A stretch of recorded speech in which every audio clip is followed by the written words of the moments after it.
Okay, so first I'd like to welcome you in Bordeaux with this beautiful weather that we have today. We was going to improve by the end of the week, or I think from tomorrow they announce much better weather. So we discussed with Aurélien when he was organizing this Bordeaux Toulouse meeting, and we decided I'm going to present MR thermometry and beyond. That's probably something that not all of you are very familiar with. Hello. So let's start. So how can we map the temperature with MRI? Well, starting from magnitude and phase images, and then how can we convert this into temperature images? How and why? So let's start introducing this. The idea is really not to measure the temperature at one point, the absolute temperature, but really to monitor the temperature change during the ablation, because the idea beyond that is to be able to treat various diseases by increasing locally the temperature. This is something that is really commonly used, not within MR, but in clinical treatment for various pathologies such as cancer, where you can, for example, introduce a radiofrequency needle and induce local temperature change to burn pathologic tissues. So here the idea would be to do this under MR, and for this we would like to see what's happening in real time and what is the temperature distribution in space and time. And if we're able to do that, of course, we need to have at the same time a heating device inside the patient and inside the magnet. So this poses a number of challenges, technical challenges, to make this MR compatible. There are various energy sources that can be used. HIFU stands for high intensity focused ultrasound. RF for radio frequency, laser is light, and microwave. And if you're able first to monitor, this is the first step, then the next step will be to control. And the idea behind that is that you can use the real-time temperature images that you collect and compute to adjust the energy deposition inside the tissue dynamically. So the idea is to increase the safety and to make a treatment much more reliable.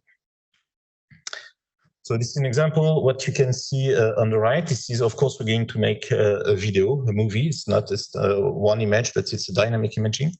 And then we're going to analyze the contrast changing over time that are and to isolate the variation that are associated with temperature change. So the example that you see is a piece of meat. You see the magnitude images. You see this is the dynamic imaging, and then you see superimposed on that the temperature change with a local temperature change here induced with high intensity focused ultrasound. So why do we want to measure the temperature? As I said before, is to monitor a treatment, and a thermal treatment has the objective to create irreversible damage. And this depends on two parameters: the temperature exposure, how much temperature increase do I induce locally in my targeted region, and of course the time of exposure. And this leads to another concept, which is called the thermal dose. So the thermal dose is relies basically on the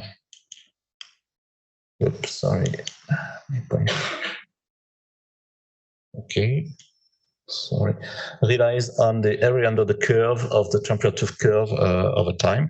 And of course, if we're able to map the temperature change in real time, we should be able to have an idea to quantify the thermal dose. And this can be used as a clinical endpoint. So this thermal dose concept, it's important. It's linked to what is called the CEM, for cumulative equivalent minutes. And this comes from a quite old concept of analyzing the percentage of deaths of cells in culture. So this was a very old publication. And the researchers put some cancer cells in culture and exposed to a different temperature over time. And what they show is that if you want to ensure 99% of cell deaths, you should expose, for example, during 4 hours to a temperature of 43 degrees. And so this is very long. This is not something we want to do, of course. We want to do it much shorter. But I think that also analyzed what's happening if you increase the temperature by 1 degree, then you need exactly half of the time to produce exactly the same effect. And again, if you increase by 1 degree, iteratively, you decrease by a factor of 2. The time required to kill the cells. And if you iterate this process until, let's say, less than 60 degrees, you realize that you need less than 1 second to destroy the cells. So this, in fact, is described by this simple formula. Forget this part, it's for temperature, very low temperature increase below 43 degrees. But if you are above 43 degrees, this is exactly what's happening here.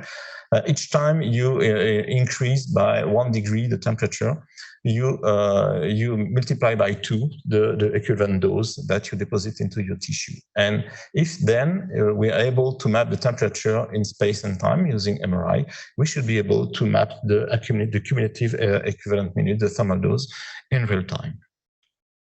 So now comes the question, how can we measure temperature? Fortunately, there are a lot of parameters that modify the contrast on MR images and that are sensitive to temperature change. I did not mention specifically the advantages and drawbacks of M0 and MT. M0, of course, is based on the Boltzmann equilibrium. If you change the temperature, you change the population of the two levels, and but this is very difficult to measure precisely. Magnetization transfer has been proposed, but it's not used practically. You have also diffusion of photomolecules. This has the advantage of very sensitive, but this requires a lot of measurement to have a very precise estimate of the diffusion coefficient. T1 was originally proposed. This is very interesting, but it's this also requires several measurements to map the T1 dynamically. And also, of course, the other point is that the T1 change with temperature is tissue dependent. So you need to calibrate your T1 change versus temperature on each tissue you want to analyze. The most used parameter now is the frequency shift of the water protons. So basically what we are using is we analyze the phase of the images acquired using a gradient echo sequence. Okay, you have to keep in mind that this requires fat suppression because the fat does not change. The fat frequency does not change with temperature due to the chemical shift. But this change is related to the susceptibility. So this phenomenon takes place at the molecular level. This is between the hydrogen bonds between different water molecules that changes the screening constant. So this modifies the local B naught, not the B naught, but the B effective, the B0 that is seen by the protons locally, and this changes with temperature. So basically what we do, we have here two phase images on the left, one before treatment, this is the baseline, and one on the middle, where you can see clearly a contrast induced by a local change in temperature. And if you make the difference to get rid of all these phase wraps, for example, then you can isolate the temperature change. This is the phase change, and you can convert quite easily into temperature change using this formula. This says that the change in temperature is 0.01 ppm per degree. Okay, this is very low, but since we are detecting the signals in the rotating frame, the changes can be clearly seen on the phase images. The advantage of that is this method that it's linear with over all the temperature range of the liquids, so up to 100 degrees, and this is nearly organ dependent. So you don't need to have a specific calibration depending on the organ you're observing.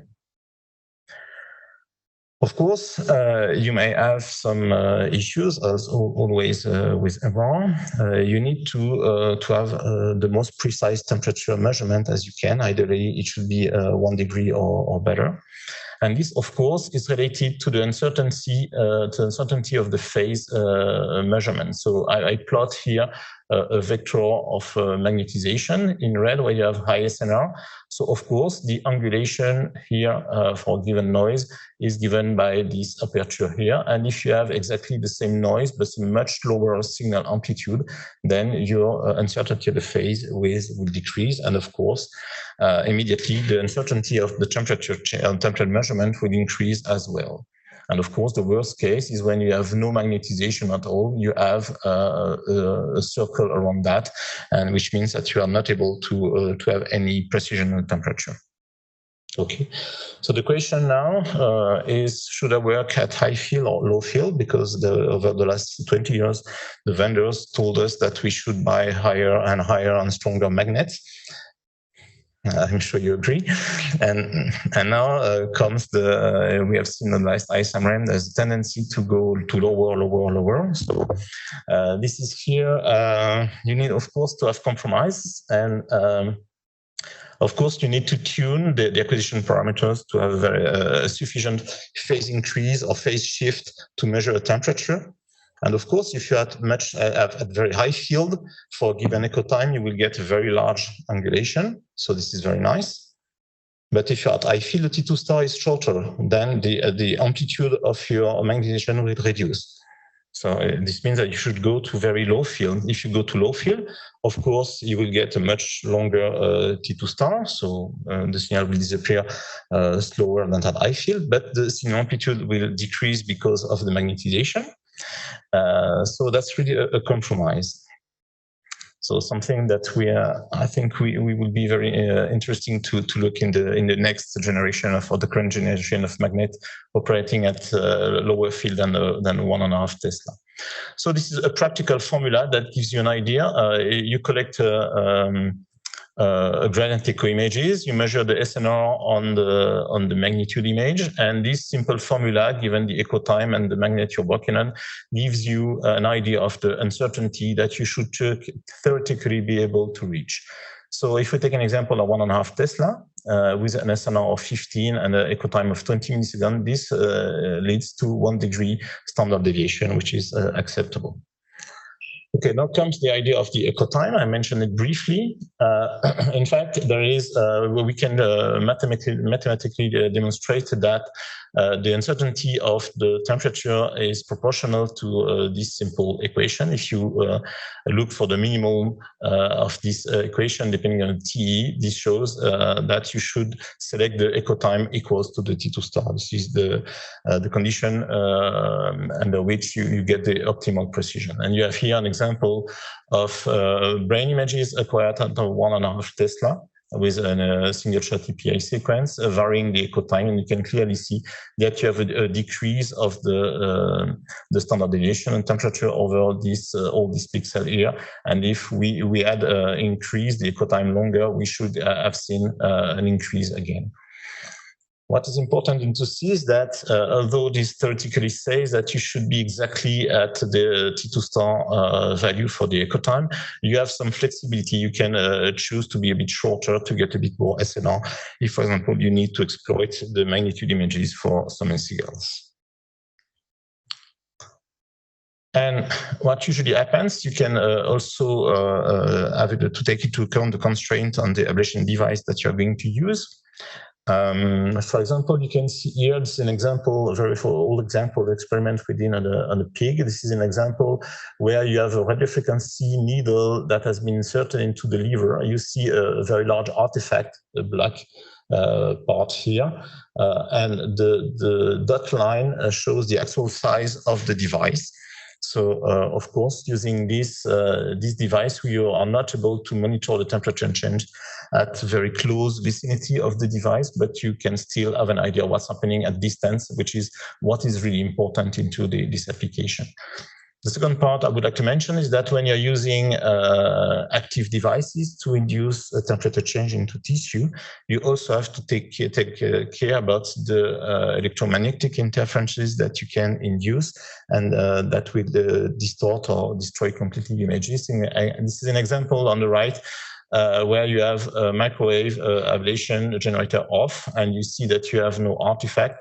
But then if you simply switch it on and apply energy, you see on the K-space that you have stripes coming that are related to the harmonics of the signals, electromagnetic signals that are produced by the generator that completely destroy the image quality.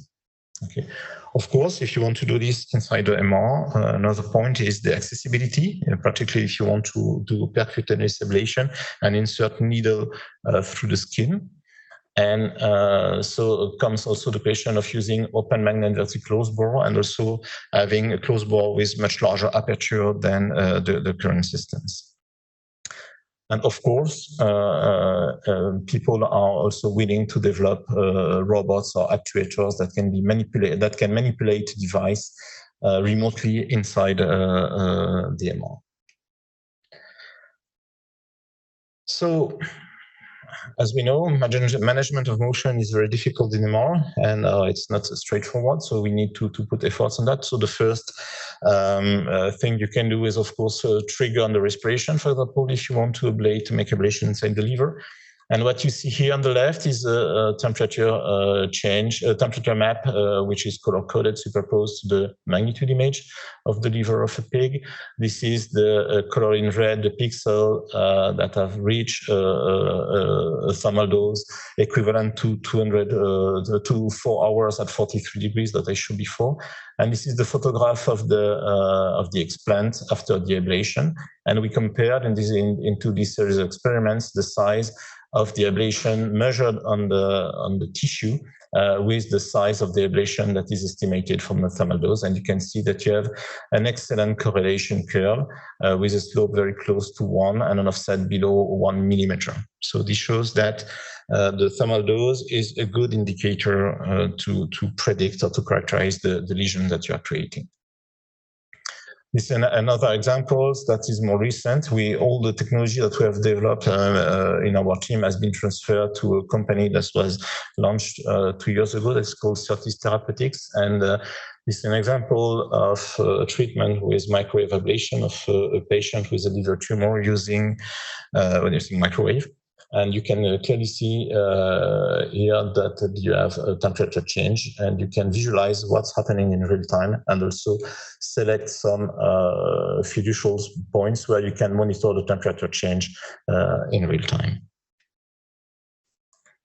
A few words about high-intensity focused ultrasound. This is very nice because the concept is to use an external device which is non-invasive, and you basically it's exactly the same concept as ultrasound imaging with two different things. First, you use a very concentrated ultrasound beam and very high intensity in order to create hotspots here.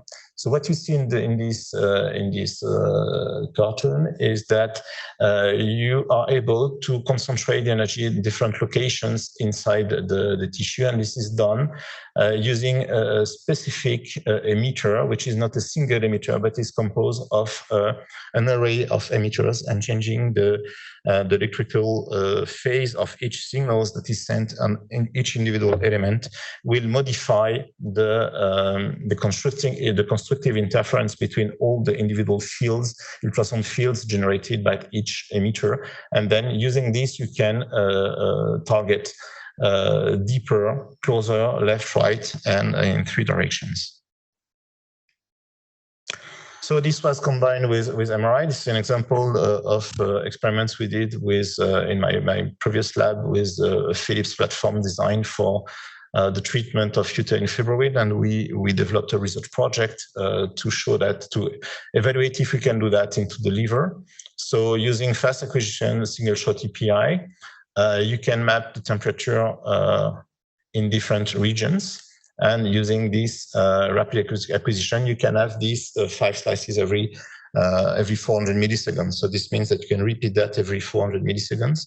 And of course, what you need is to correct for motion. So you have an example here of if I take the hottest pixels in my previous slide, let's say here, for example, and I map the temperature, the apparent temperature versus time. I've got this awful curve. This is before sending any energy, and during the energy delivery, you see the oscillations that are related to motion. So, but as the motion is quite repetitive, you can also use the first images that were acquired before the heating, create an atlas, and you collect different positions, and then each new incoming image is going to be compared in magnitude with the image of the atlas. You suppress the phase component that is related to motion, then you register the temperature map to the command position, and you're able to retrieve a correct temperature curve. I will show you a video. Where's my pointer? Okay, this is an example of this experiment where you see the lever moving. So the head is here, the tail of the animal is there, and at some point we collect the first imaginary motion, then we freeze the motion using image processing algorithm, and then you send energy. And what you see here is that you're able to visualize in real time the temperature change inside the lever.